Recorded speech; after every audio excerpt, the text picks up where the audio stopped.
Hello sir. Hello. Sir कैसा हुआ interview आपका?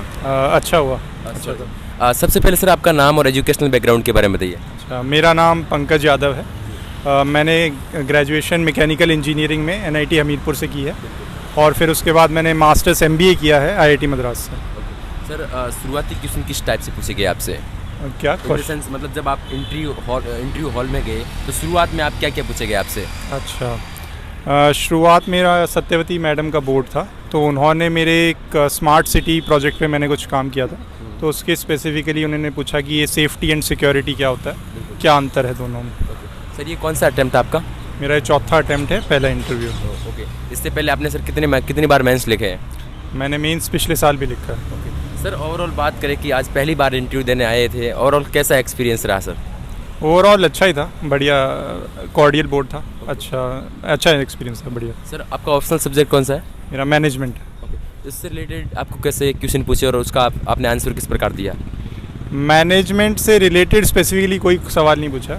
उन्होंने ये कहा था कि आप एमबीए भी किया है, बीटेक भी किया है, तो क्या ये इंटरनल ब्रेन ड्रेन नहीं है कि आप देश के रिसोर्सेज को वेस्ट कर रहे हैं? जैसे ऐसा ही ब्रॉड क्वेश्चन पूछा था उन्होंने, मैनेजमेंट के स्पेसिफिक कोई क्वेश्चन नहीं पूछे।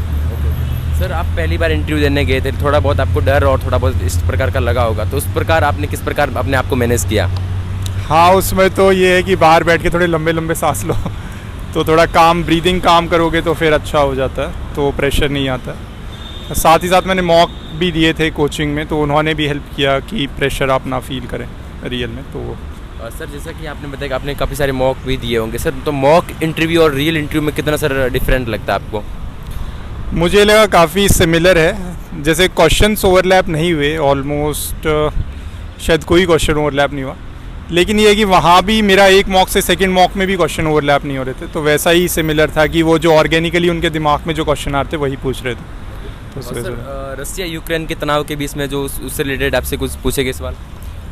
मुझसे उसके स्पेसिफिक कोई सवाल नहीं पूछा गया, लेकिन उससे रिलेटेड पूछा गया कि जो करेंसी है यूएस को एक ग्लोबल करेंसी की तरह यूएस डॉलर यूज़ करते हैं, क्या उससे अभी दूर जा रहे हैं, तो वो उससे रिलेटेड पूछा गया था कि करेंसी पे क्या फ़र्क होगा, कि जैसे जो रशिया है वो रूबल को प्रमोट कर रहा है अपने ट्रेड में, तो वो सब। सर आपने किस प्रकार उसका आंसर दिया?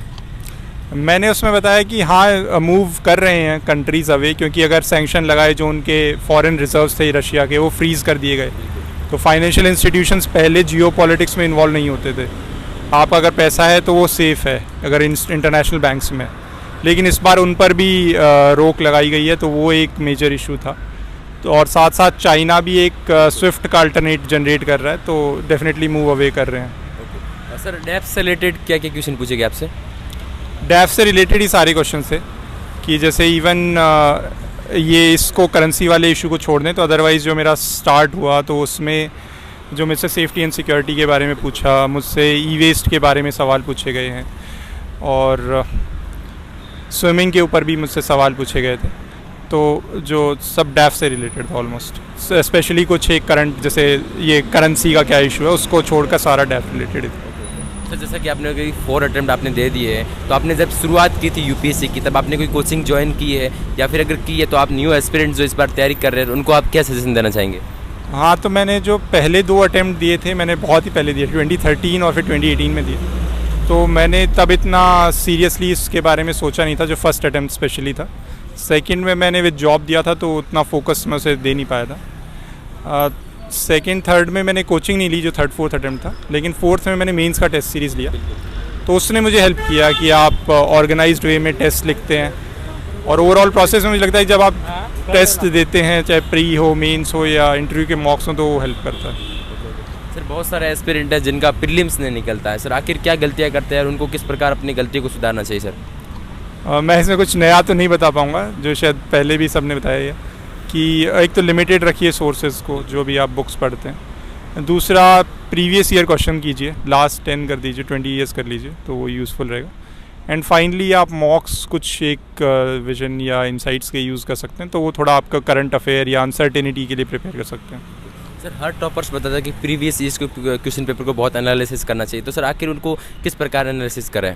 नहीं, बहुत एनालिसिस नहीं, मतलब जैसे मैंने क्या किया कि लास्ट 10 ईयर के क्वेश्चन सॉल्व कर लिए, जैसे एक मृणाल सर की भी बुक आती है, उसमें भी सॉल्व हैं, या फिर मैंने वो फोरम IAS का ही एक था कि सेशन जिसमें वो कर रहे थे कि कैसे आप सॉल्व कर सकते हैं, कैसे आप बेटर अपना गेस वर्क कर सकते हैं, कैसे एलिमिनेट कर सकते हैं ऑप्शंस। उन्हीं को देखा था तो वही किया था, मतलब शायद 1 हफ्ता या 2 हफ्ते का ही रहा होगा मेरा उसका एनालिसिस, तो उतना ही। सर लास्ट क्वेश्चन रहेगा कि अभी जून में प्रीलिम्स है, तो अभी जो एस्पिरेंट इस बार देने जा रहे हैं तो उनको आप क्या कहना चाहेंगे स्पेशली?